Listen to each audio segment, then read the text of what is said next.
Salut à tous. Nous chez vous, c'est vous et nous.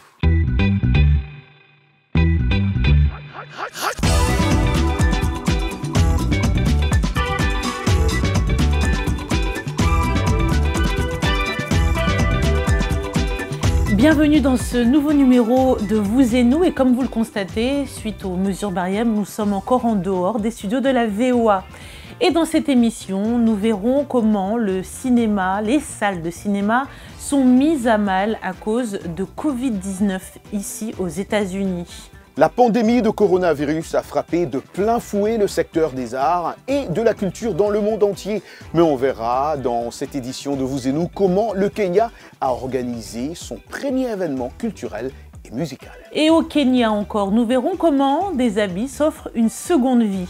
Nous lirons vos réponses à la question hashtag Vous et nous de cette semaine. Si vous aimez l'anglais comme moi, vous le savez très bien, I love English, I hope you do too. Ne ratez pas Anglais Express avec our teacher Michelle Joseph qui nous revient aujourd'hui. Mon amie, la superbe Anna Touré aussi sera dans cette émission. Mais d'abord, the one and only Ekia Badu nous amène dans l'Oklahoma, aussi appelé par les Américains the Sooner State. Saviez-vous que l'État d'Oklahoma abritait le plus de villes entièrement noires? On en comptait plus de 50. Et aujourd'hui, c'est une bataille pour préserver les 13 dernières villes entièrement noires. Lorsque le gouvernement américain a forcé plus de 60 000 Amérindiens à déménager en Oklahoma pour faire place aux colons blancs dans les années 1830, leurs esclaves sont venus avec eux. Après leur émancipation, ces anciens esclaves, appelés affranchis, se sont installés et ont construit leur propre ville. Où ils auraient l'opportunité de vivre parmi des gens qui leur ressemblent, parmi des gens qui comprennent le sort auquel ils avaient échappé, mais prêts à se lancer dans une nouvelle opportunité de former leur propre gouvernement, être dirigés par leur propre peuple, leurs maires et leurs élus, qui étaient tous comme eux. C'était une opportunité incroyable. And it was an amazing opportunity. Dans les années 1910, la ville de Bowley était une communauté florissante avec des hôtels, des médecins, des avocats, des écoles, des collèges et des restaurants. Ils avaient leur propre journal à Bowley, ils avaient leur propre compagnie de téléphone, c'était donc une rafale de la vie commerciale et résidentielle, sans parler de milliers de fermes. Mais la Grande Dépression des années 30 a fait des ravages sur les villes noires. De nombreux résidents sont partis chercher du travail ailleurs. Aujourd'hui, il ne reste que 13 villes entièrement noires en Oklahoma, y compris Grayson, qui compte 140 habitants. 90% des personnes sont des retraités que vous connaissez ou des personnes ayant un certain type de handicap qui sont retournées sur le site d'origine à Grayson. Cela constitue donc vraiment la population de notre communauté. Shirley Nero, une enseignante à la retraite, est retournée chez elle à Clearview avec son mari, un président d'université à la retraite, après avoir passé leur vie professionnelle ailleurs. Je voulais revenir ici. Je savais que cette ville avait besoin de nous et nous avions la capacité et le savoir-faire nécessaires pour être un atout pour Clearview. De nombreux bâtiments des anciennes villes noires sont en ruine, abandonnés ou négligés par les propriétaires absents. Un groupe de bénévoles appelé The Coltrane Group s'est donné comme objectif de redonner vie aux villes noires de l'Oklahoma. Le groupe organise des visites de ces villes dans l'espoir de susciter l'intérêt et de recueillir des fonds pour aider à préserver une partie de l'histoire de l'Oklahoma. Merci à Dora Mekwar pour ce beau reportage. Un peu d'histoire, on est tous d'accord, n'est fait de mal à personne. Saviez-vous aussi que le nom de l'État Oklahoma vient de Muchachtas, une tribu amérindienne originaire du sud-est des États-Unis. Okla et Uma signifiant peuple rouge. Le chef Choctaw Alan Wright suggéra ce nom en 1866 pendant les négociations entre les Amérindiens et le gouvernement fédéral des États-Unis sur les territoires indiens. Ah oui, l'histoire, j'adore l'histoire. C'est pourquoi il faut respecter nos profs d'histoire. Ouais, parce que ça reste là. Voilà, je le disais au sommaire de cette émission, le Kenya a organisé, c'était du 3 au 4 octobre, son premier événement culturel et musical, respectant les mesures des distanciations physiques. Un festival où les gens ont apprécié des groupes de musique en live de l'intérieur de leur véhicule. Bah ouais, écoute, c'est le temps, au time, au tempora, au mores. À l'intérieur de leur véhicule afin de réduire le risque de propagation du Covid-19. Le festival Kikwetu tenait à rassembler les Kenyans malgré la pandémie pour célébrer la diversité culturelle du pays. Mohamed Youssouf en parle de Nairobi, le récit est d'Arzuma Compaoré. Un par un, les véhicules ont été enregistrés pour assister au premier festival culturel et musical en voiture à Nairobi. L'événement de 2 jours a attiré des centaines de personnes venues écouter de la musique et créer des liens sans laisser leur voiture. L'expérience est nouvelle, même pour les musiciens. C'est une nouvelle forme. Il faut un peu de temps pour s'y habituer. Vous voyez, le public essaie de trouver un moyen de répondre à la musique. Ils ne peuvent pas monter sur scène, et même pour l'artiste, parler à l'espace, parler aux voitures, tout en espérant que les gens sont en train d'écouter, rend les choses un peu plus froides. Le festival a eu lieu quelques jours seulement après que le Kenya a assoupli les restrictions Covid. Pas plus de 4 personnes ne pouvaient être dans chaque véhicule et il a été conseillé aux gens de garder une distance physique pour limiter la propagation du coronavirus. Nous sommes là pour longtemps, le Covid est toujours là et nous devons rester en sécurité. Nous devons respecter les règles, nous devons garder nos distances. Donc nous n'avons pas d'autre choix que de chercher des moyens de nous assurer que les gens peuvent consommer nos produits et services en toute sécurité. Ceux qui ont assisté à l'événement étaient heureux d'être dehors après des mois sans vie sociale. C'est à coup sûr le premier événement public auquel je suis allée. Cela nous a vraiment manqué d'aller à ce genre d'événement avec des amis. C'est une belle soirée. Je pense que tous les protocoles du ministère de la Santé ont été respectés. C'est bien que nous puissions sortir à nouveau et nous amuser une fois de plus.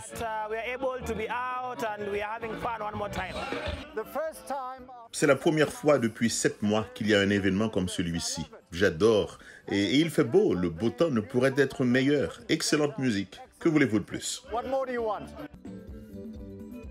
L'événement s'est poursuivi dans la nuit, mais a été interrompu par le couvre-feu nocturne, qui est toujours en vigueur dans la capitale kenyane.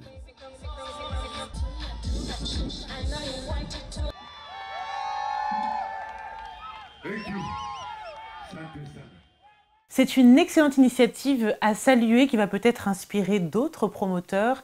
Rappelons que dans nos différents pays, les mesures barrières ne sont pas les mêmes et les cas de Covid-19 ne sont pas les mêmes non plus. Donc cela fait aussi qu'il y ait différentes possibilités et différentes mesures en fonction de là où on se situe. Et on va revenir aux États-Unis où la deuxième maison mère de cinéma aux États-Unis est obligée de fermer plus de 530 salles, 125 pour la filiale en Grande-Bretagne. Voyez ce reportage de Mariama Diallo, récit Thierry Kaoré. Le groupe Cineworld ferme définitivement plus de 350 salles de projection aux États-Unis et environ 125 salles en Grande-Bretagne. Une décision qui touchera 45 000 employés, a déclaré le directeur général. Je pense que nous avons atteint un stade où nous n'avions pas d'alternative. C'est une décision très difficile pour nous, surtout au vu de l'impact que cela va avoir sur les employés. Ce n'est pas simple. Le groupe avait fermé ses salles de cinéma après l'épidémie de coronavirus, mais avait rouvert ses portes en juillet. Et vraiment, au début, nous avons eu un accueil très chaleureux de nos clients et nous avons vu que le cinéma manquait aux gens. Ils voulaient retourner dans les salles, mais à un certain moment, nous n'avions pas de quoi les satisfaire. C'est parce que les studios de cinéma reportaient de nouvelles sorties, comme le dernier film de James Bond. James Bond. Donc, pour le moment, Il n'est pas logique de rester ouvert selon le chef de Cineworld. Nous étions dans une sorte de situation où, du point de vue de la liquidité, nous souffrions énormément plus lorsque nous sommes ouverts que lorsque nous sommes fermés, car nous serions comme une épicerie sans nourriture. Et nous devions prendre cette décision. Parallèlement, AMC Entertainment, la plus grande chaîne de salles de spectacle au monde, a annoncé mardi que la plupart de ses installations aux États-Unis et en Europe resteraient ouvertes. Les salles de cinéma avaient pour la plupart disparu dans les pays d'Afrique subsaharienne pour diverses raisons. La question dans hashtag vous et nous de cette semaine, qu'est-ce que vous proposez pour sauver les salles de cinéma dans les pays d'Afrique subsaharienne? Comme d'habitude, vous êtes nombreux et on choisit quelques réponses. Je commence avec Tresco Baroumé, SIGTech, Bukavu, RDC. Il faut construire des salles de cinéma modernes et sérieusement les maintenir.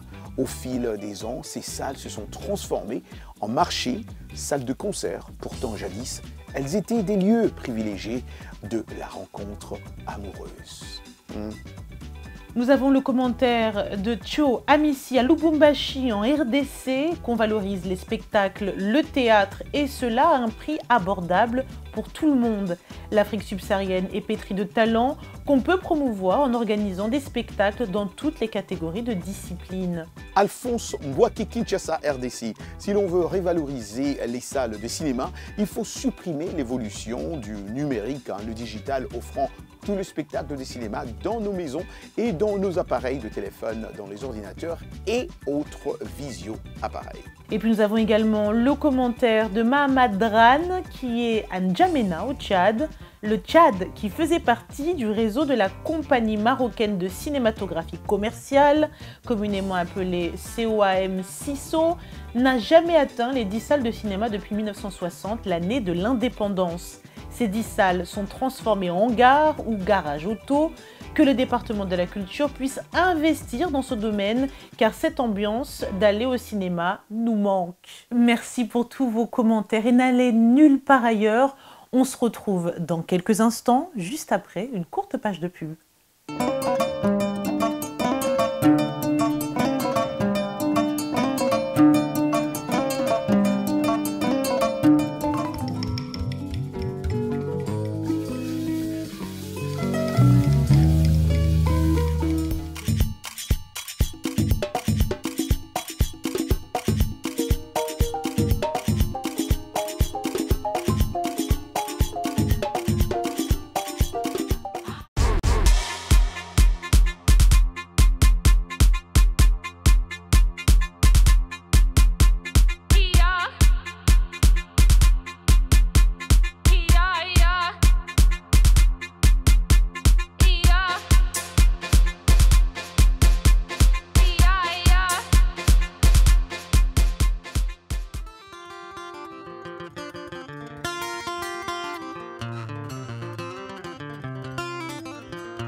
Vous et nous, part 2.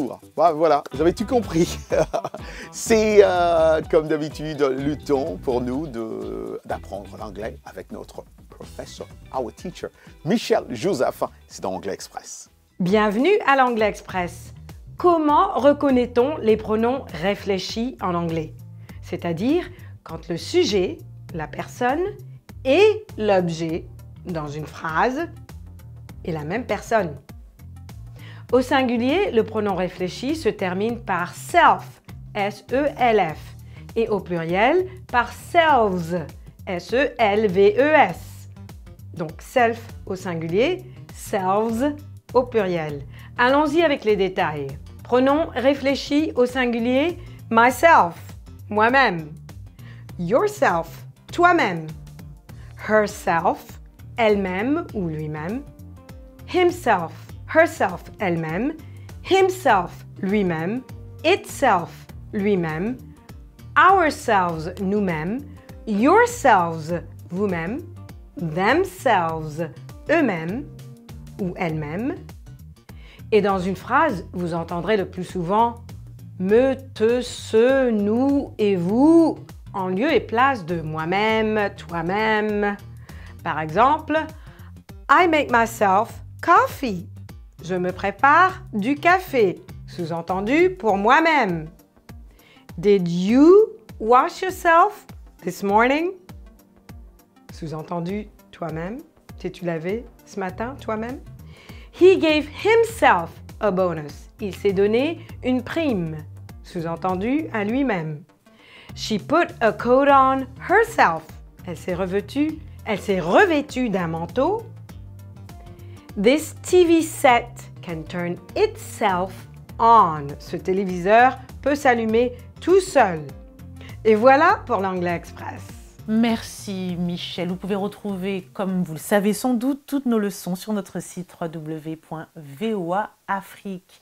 Place à présent notre rubrique Actualité. Et à Paris, depuis la mi-octobre, se tient une exposition portant le nom de Kinshasa Chronicle. Et cela se passe dans un prestigieux lieu de la capitale parisienne, précisément à la Cité de l'Architecture et du Patrimoine. L'exposition, qui est valable jusqu'à la mi-mars, propose un regard croisé entre ceux de photographes, vidéastes, bédistes, peintres, performeurs, slameurs et même rappeurs, pour la plupart nés après 1985. Restez bien connectés car je vous propose d'avoir un reportage sur le sujet d'ici quelques semaines. Toujours dans l'actualité, oui, le Kenya est à l'honneur aujourd'hui, on le sent.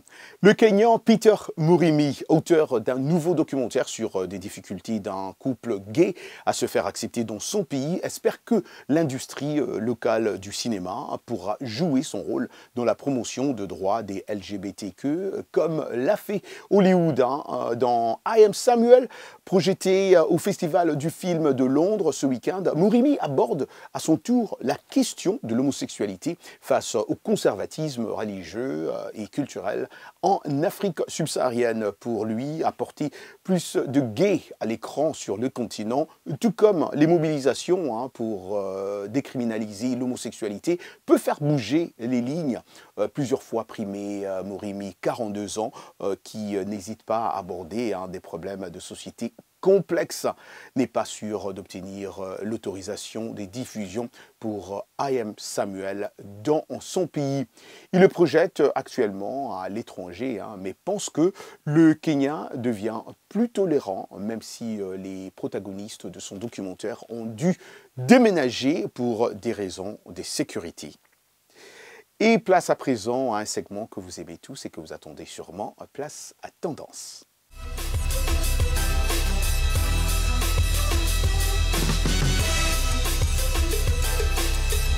Bonjour à tous, je suis ravie de vous retrouver dans Tendance comme tous les mois. Qui n'a jamais eu envie de changer de décoration d'intérieur ou dénicher des objets hors du commun, ou pourquoi pas trouver de superbes vaisselles pour égayer vos tables lorsque vous recevez vos amis ou lors de vos dîners en famille? Eh bien rien que pour vous, je vous ai trouvé un petit paradis niché dans le quartier du Plateau, centralement localisé à Dakar, un espace qui vous propose de superbes options de décoration d'intérieur venues des 4 coins du continent. J'ai nommé Najad parmi également d'autres concept stores. Suivez-moi.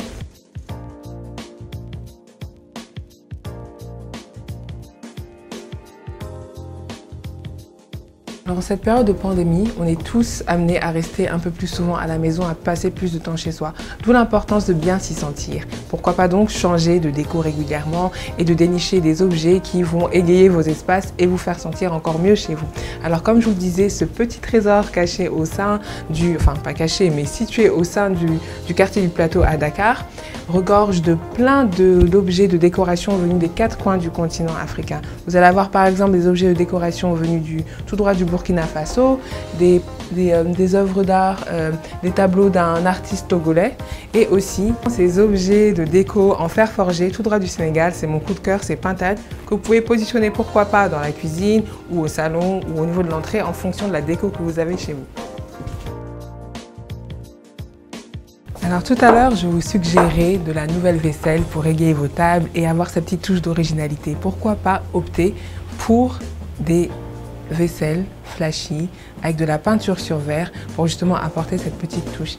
J'ai vraiment craqué pour ces œuvres venues tout droit du Sénégal pour regarder les petites tasses à café ou les verres à cocktail ou pourquoi pas les tasses de cappuccino avec ces peintures sur verre.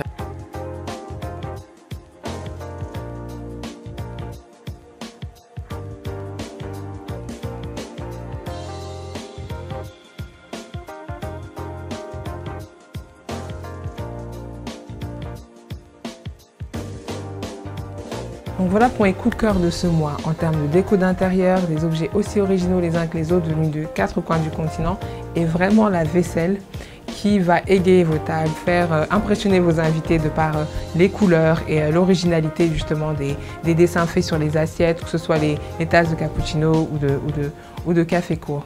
Donc voilà pour ce mois, j'espère que ça vous a plu et on se retrouve le mois prochain. À bientôt. Merci Anna, à très vite.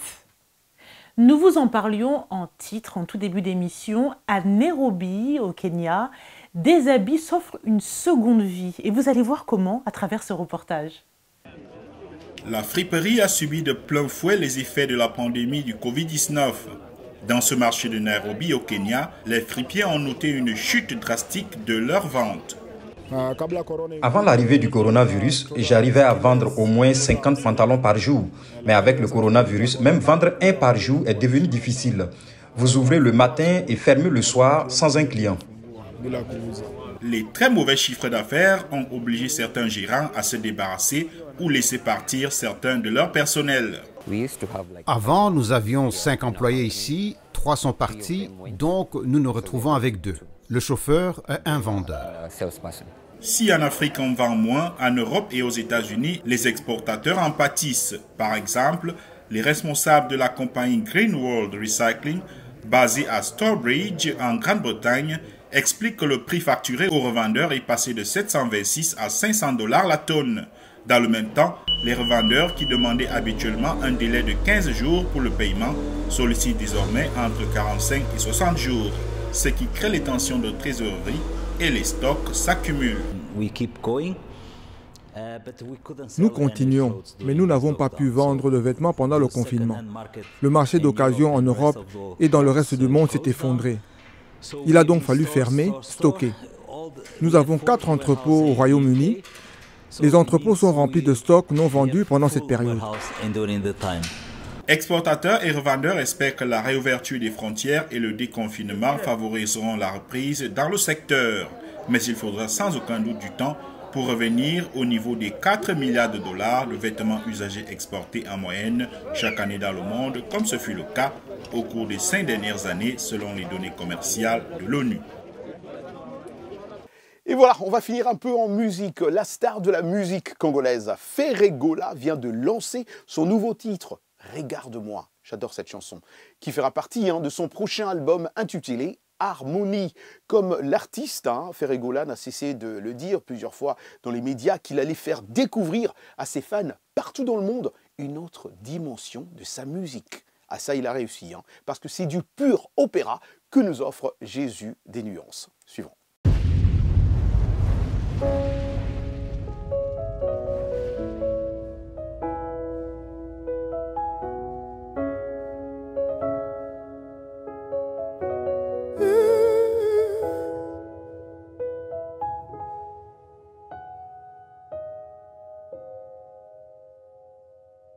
Sentiment d'une archevée, éternel a compris, J'ai toujours fait passer ton bien-être bonheur avant les miens. Regarde-moi maintenant.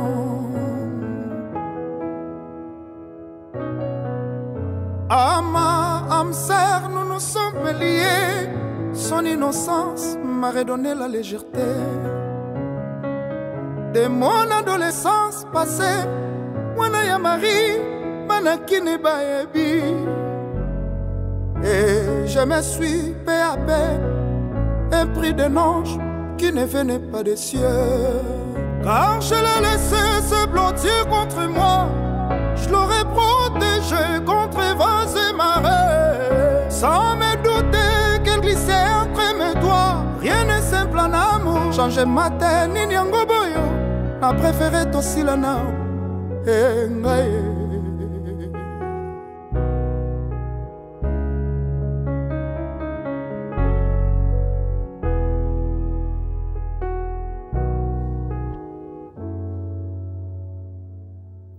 Ce matin s'annonce bien, les oiseaux chantent bien que tu sois parti. Et ton rire dans les nuages s'est envolé. Mais kakoti que l'angandambois souvenir. De temps en temps, atana mosika, tolinganaka toujours kakanganaye. Car je l'ai laissé se blottir contre moi. J'ai fait le deuil sans pouvoir oublier. Comme le soleil tu m'as ébloui les yeux. L'effroi me brûle. Regarde-moi maintenant.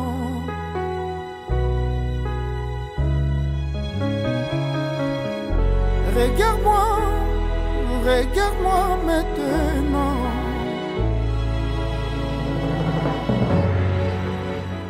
Bravo à l'artiste, en tout cas bravo à Ferregola. Et merci beaucoup à Ferré et à son équipe, Dieudonné, de nous avoir envoyé cette belle vidéo qu'on adore tous ici sur VO Africa. Merci infiniment. Merci à toutes nos chaînes partenaires. Un clin d'œil à nos téléspectateurs qui nous suivent notamment au Togo. Merci infiniment à vous, chers téléspectateurs, vous qui nous captez au Cameroun, à vous qui nous captez à Lubumbashi, vous qui nous suivez à Libreville grâce à notre station partenaire Eden TV. Merci à vous qui nous captez aussi à Brazzaville et à Yaoundé au Cameroun. On vous dit comme d'habitude, rendez-vous la semaine prochaine. Bye.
I say, hola, my mama.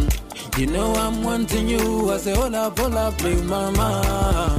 Can I be the one for you? Tell me, where did you come from? Makaunda muchano Jesu. Mabombe ni ba makasa muchano.